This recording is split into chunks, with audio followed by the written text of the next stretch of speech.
Tapi kalau betul-betul negara Arab ni dia ada iman dan dia betul-betul berani, dia tak perlu fikir dah bab keuntungan minyak ni.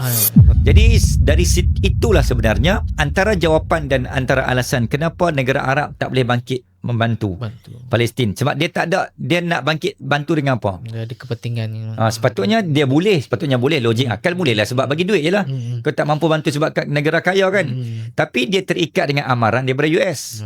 Sebab kalau Saudi dan negara Arab ingkar perjanjian itu, maka tak adalah kepentingan pembelian minyak tadi. Kan saham sumber ekonomi dan sebagainya, pendapatan negara akan jatuh seumpamanya. Tapi kalau betul-betul negara Arab ni dia ada iman dan dia betul-betul berani, dia tak perlu fikir dah bab keuntungan minyak ni.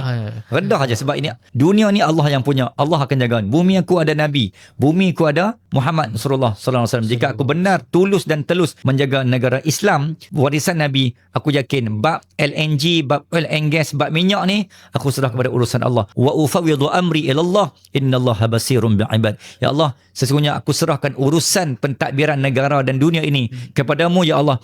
Yang penting aku hanya menguruskan urusan agamaku di tanganku. Selebihnya aku serahkan hanya padamu.